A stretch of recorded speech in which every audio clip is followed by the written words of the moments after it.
जय Shri Krishna. Tension, anxiety, depression, ये 3 शब्द आज से 20 से 25 साल पहले लोग बोलते भी कम थे तो सुनाई भी कम देते थे। आजकल तो अपने से बड़े ने कुछ कह दिया तो हमें डिप्रेशन हो गया।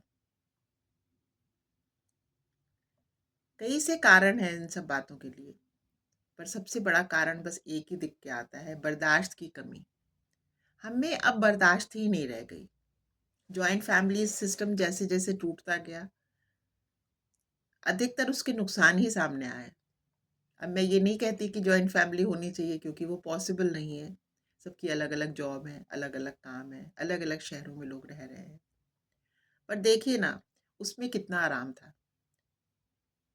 हमारे बड़े बुजुर्ग, हमारे दादा दादी, हमारे बुआ चाचा, कोई हमें डांट लगा देते थे तो हम लोगों को कोई प्रॉब्लम नहीं होती थी, खेलते रहते थे। माँ को भी पता था कि सब लोग बहुत प्यार करते हैं तो बच्चों को डांटते हैं, तो डांटना और पीटना कोई इशू ही नहीं था। आज वो एक इशू बन गया है, सिंगल फैमिली में रहते रहते। तो बच्चों में क्या है ना, बर्दाश्त की कमी हो गई है। हम बर्दाश्त ही नहीं करते। जब बचपन में हमारे बच्चे छोटे थे तो जब खेलते थे कॉलोनी में, तो कोई आंटी लोग अगर डांट लगा देती थी तो हमें कोई प्रॉब्लम नहीं होती थी। ना कभी बच्चे आके शिकायत करते थे, और ना हम लोग उनकी, जिन आंटियों ने डांटा था उनसे जाके झगड़ा भी करते थे। लेकिन आज आप सोच के देखिए, आप किसी पड़ोस के बच्चे को डांट भी नहीं लगा सकते। डांट लगाना तो दूर, जोर से बोल भी नहीं सकते। पहले तो वो बच्चा जाके माँ से शिकायत करेंगे, फिर उनकी मम्मी लड़ने भी हमसे आ जाएंगी। तो क्या है, और माता पिता भी कहेंगे कैसे उन्होंने, उनकी हिम्मत हुई कि उन्होंने हमारे बच्चे को डांटा। ये जो आदत है ना, कैसे उन्होंने ऐसे कुछ कह दिया, क्यों कह दिया, बस यही अच्छी बात नहीं है। अब धीरे धीरे बर्दाश्त इतनी कम हो गई कि घर में भी अगर बच्चे को डांट पड़ जाएगी ना, तो बच्चा 2 घंटे तक क्लेश करेगा। एंगर इश्यूज आएंगे उसके, उसको पसंद ही नहीं है। या तो फिर हमारा कंडक्ट इतना सुंदर हो कि हमें कहने की किसी को नौबत ही ना आए। लेकिन यदि हम कहीं गलत हैं तो हमारे बड़े तो हमें डांटेंगे भी, समझाएंगे भी, पीट भी लगाएंगे। हमारी सबकी पिटाइयाँ हुई हुई हैं। फादर ने तो कभी नहीं मारा, लेकिन माँ तो पीटती थी ना।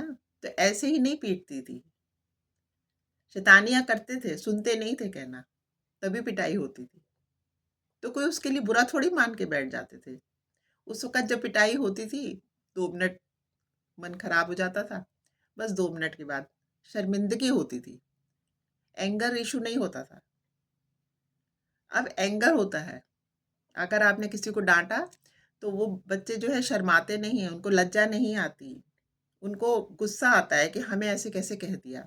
तो ये जो शिफ्ट हुआ ना, लज्जा आने से और एंगर आने से, ये एक बड़ा परिवर्तन हुआ है। और इस एंगर इशू से ही आगे आगे भी एंगर इशू, आगे आगामी जीवन में भी पति पत्नी में एंगर इशू, इतने एक्सट्रीम एंगर हैं कि पूछिए मत। ज़रा ज़रा सी बात में हम छोड़ देंगे अपनी पत्नी को, पत्नी कह रही है हम पति को छोड़ देंगे। तो इन सब चीज़ों से क्या है ना, जब हमारी सहन शक्ति खत्म होती है तभी तो हमें एंगर आता है, और एंगर तो कभी भी अच्छा नहीं। शांति मन से सोचने के लिए बातें होती हैं जीवन में। गुस्से से कुछ भी नहीं होता, केवल नुकसान होता है। थैंक यू फ्रेंड्स, आपने मेरी बात सुनी। जय श्री कृष्ण।